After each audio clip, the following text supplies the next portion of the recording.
Friends, నమస్తే అండి. Welcome to my channel. పిల్లలకి ఎంతో ఇష్టమైనటువంటి నూడిల్స్తోని ఎప్పుడూ చేసుకునే విధంగా కాకుండా కొంచెం డిఫరెంట్గానే స్పైసీ చైనీస్ బెల్ రెసిపీ మీతో షేర్ చేసుకోబోతున్నానండి. ఇంకెందుకండి ఆలస్యం, వీడియోలోకి వెళ్ళిపోదామా మరి. ముందుగా పొయ్య వెలిగించి దీని మీద ఒక బౌల్ పెట్టుకుంటున్నానండి. ఈ బౌల్లోకి నేను ముందుగానైతే ఒక 1 లీటర్ వాటర్ తీసుకుని పెట్టుకున్నాను. దీనిలోకి 1 టీ స్పూన్ ఆయిల్, పావు టీ స్పూన్ ఉప్పును కూడా వేసుకొని ఫ్లేమ్ అన్నది హై ఫ్లేమ్లోనే పెట్టుకొని వాటర్ని బాగా మరగనివ్వాలండి. ఇక్కడ చూపిస్తున్నాను చూడండి, ఇలా మరగాలన్నమాట. ఇలా మరిగినటువంటి వాటర్లోని 1 పీస్ నూడిల్స్ని తీసుకుంటున్నానండి. ఇది అన్ని సూపర్ మార్కెట్లోని అండ్ ఆన్లైన్లోని కూడా దొరుకుతుంది కదా. ఈ నూడిల్స్ని బాగా ఉడకనివ్వాలన్నమాట. ఇలా ఉడికిన దానిని చిల్లులు గిన్నెలోకి వడకట్టుకోవాలి. ఇలా వడకట్టుకున్న తర్వాత దీని మీద చన్నీళ్ళు పోసుకోవాలండి, లేకపోతే నూడిల్స్ ఒకదానికొకటి అంటుకుపోతాయి. ఇలా నీళ్ళు కూడా పోసుకున్న తర్వాత ఒక్క నిమిషం అయిన తర్వాత దీన్ని ఒక ప్లేట్లోకి తీసుకొని పూర్తిగా చల్లారి పెట్టుకోవాలండి. ఇలా పూర్తిగా చల్లారిన తర్వాత దీని మీద 2 టేబుల్ స్పూన్ కార్న్ఫ్లోర్ పౌడర్ని వేసుకుని ఈ నూడిల్స్ కార్న్ఫ్లోర్ పౌడర్ రెండు బాగా కలిసేటట్టు కలుపుకోవాలన్నమాట. ఇలా కలుపుకున్న దాన్ని పక్కన పెట్టుకుందాము. తర్వాత పొయ్య వెలిగించి పాన్ పెట్టుకొని డీప్ ఫ్రైకి సరిపడా ఆయిల్ని తీసుకోవాలి.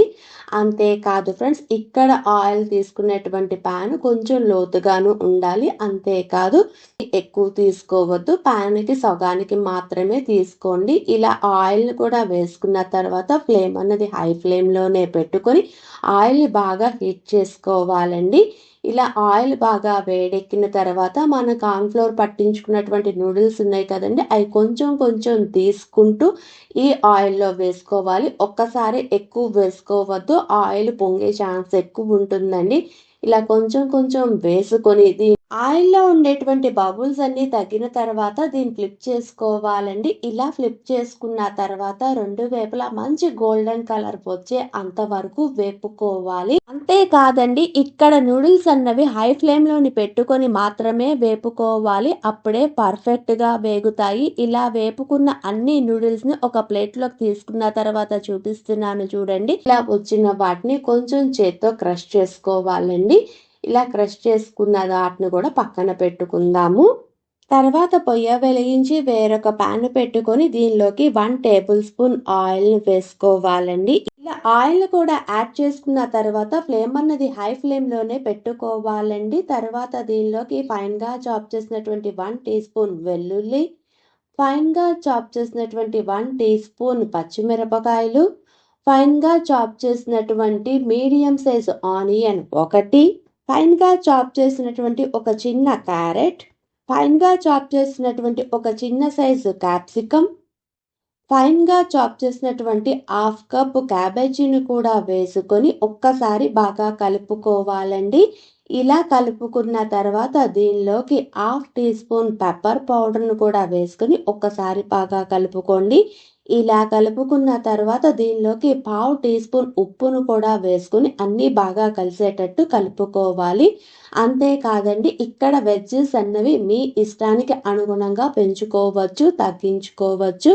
అండ్ ఇక్కడ వెజ్జెస్లోని మాత్రం జస్ట్ పచ్చిదనం పోయే అంతవరకే వేపుకోవాలి, మరి ఎక్కువ కుక్ చేసుకోవద్దు. ఇలా వేగినటువంటి వాటిని పొయ్యి అన్నది ఆఫ్ చేసి వీటిని పక్కన పెట్టుకుందాము. తర్వాత ఒక బౌల్ తీసుకొని దీనిలోకి 3 టీ స్పూన్ షేజ్వాన్ చట్నీ తీసుకుంటున్నానండి. ఇది అన్ని సూపర్ మార్కెట్లోని అండ్ ఆన్లైన్లోని దొరుకుతుందన్నమాట.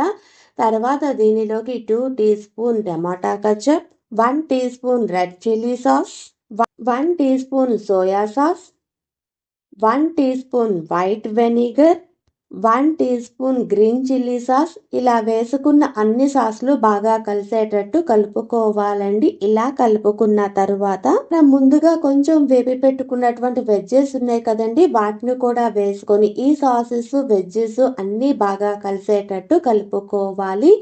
ఇలా కలుపుకున్న తర్వాత మనం ముందుగా వేపు పెట్టుకున్నటువంటి నూడిల్స్ ఉన్నాయి కదా, అవి కూడా కొంచెం కొంచెం వేసుకుంటూ ఇటు వెజ్జెస్, సాసెస్, నూడిల్స్ అన్నీ బాగా మిక్స్ అయ్యేటట్టు మిక్స్ చేసుకోవాలండి. ఇలా అన్నీ బాగా కలిసిన తర్వాత నేనైతే దీనిపైన ఫైన్‌గా చాప్ చేసినటువంటి 1 టీ స్పూన్ స్ప్రింగ్ ఆనియన్స్‌ని కొంచెం స్ప్రింకిల్ చేసుకుంటున్నానండి. అంతేనండి, ఎంతో టేస్టీగా ఉండేటువంటి spicy Chinese bale recipe ready. ఒక్కసారి మీరు కూడా ఈ రెసిపీని ట్రై చేసి ఎలా వచ్చిందో ఆ ఫీడ్‌బ్యాక్‌ని కామెంట్ రూపంలో తెలియజేయండి. మీకు కానీ ఈ వీడియో నచ్చితే please like, share and subscribe. Thanks for watching.